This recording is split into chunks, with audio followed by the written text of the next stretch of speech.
I'm going to drive through this intersection with no stop signs at all. We make our full stop by visually noticing the curb cuts where a pedestrian would cross. Let's go check out another spot where I have to remember full stop at a T.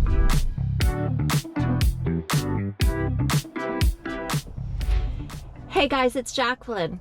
And today we're going to talk about a really important rule, and that's called full stop at every T. First, we want to think about why we do a full stop at every T. If there's a T intersection, it means that to the right and the left, the driver won't have visibility because of probably a 90-degree angle. The full stop is for the terminating lane. So if you're the driver of the car in a lane that's coming to a T, then you're the one that has to do the full stop, and you look right and left and only go when it's safe. A full stop is assumed, so every driver is supposed to remember this. We do a full stop at every T in a neighborhood, and we do a full stop at every T in a parking lot. Let's head out and see what that looks like in practice. I'm going to make a right at this next corner. I see that it's a T intersection, and I'm going to come to a full stop before the yellow curb cut. I look for pedestrians, bicyclists, and cars. The mail truck and the gray car coming down the hill have the right of way. And now that it's clear, I'll make my turn. I made my full stop at the T, and I yielded the right of way to the gray car ahead of me. Let's go check out another spot where I have to remember full stop at a T. But first, I'm going to drive through this intersection with no stop signs at all. So we treat this intersection like a big yield. Neither the north or south or east or west traffic had a stop sign. So it's assumed that everyone will yield, and they don't have to put a sign. We just have to memorize, and we have to know how to keep ourselves safe. As I come up to the end of this road, I can see it's another T intersection. I'm going to make a right turn, but before I turn, of course, I'm going to do a full stop before the yellow curb cut, look for pedestrians and cars, and then go because it's safe.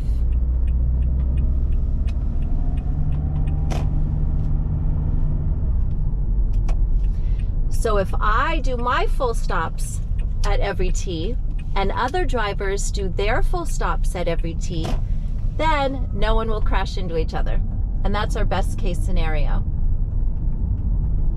As I approach this intersection, I notice that there are no stop signs for anyone. I'm going to make a right turn, and I'm going to yield, slowing cautiously and going because it's safe. And the reason that a yield is different from a T is that with that yield, I had better visibility, so I could see that there wasn't anyone coming.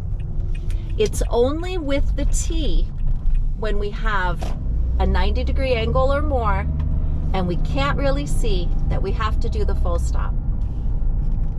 I'm going to make a left up here at this corner, and of course, I'm going to do a full stop at the T before I go, checking to see if there are any people, bicycles, or cars. And then I continue only when I know it's safe. So let's review. Why do we make a full stop at every T? Because it's assumed.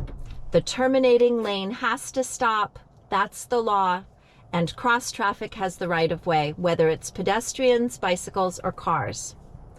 We make our full stop by visually noticing the curb cuts where a pedestrian would cross. We always want to make sure that we stop before the pedestrian crossing. And then we treat our full stop just like any other stop. We look right and left, and we proceed when it's safe. Some common mistakes that new drivers make is thinking, I don't see a stop sign, so I don't have to stop. And remember, there's an assumed stop sign at every T. And that's something that drivers have to memorize when they're studying for their permit test.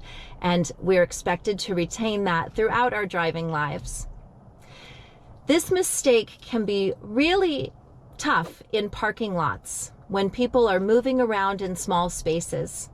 Parking lots sometimes have stop signs, but oftentimes there's just an implied T stop. So remember, when you're out on the road, full stop at every T. Thanks for checking in today, and thanks for continuing to work on being the safest driver you can be.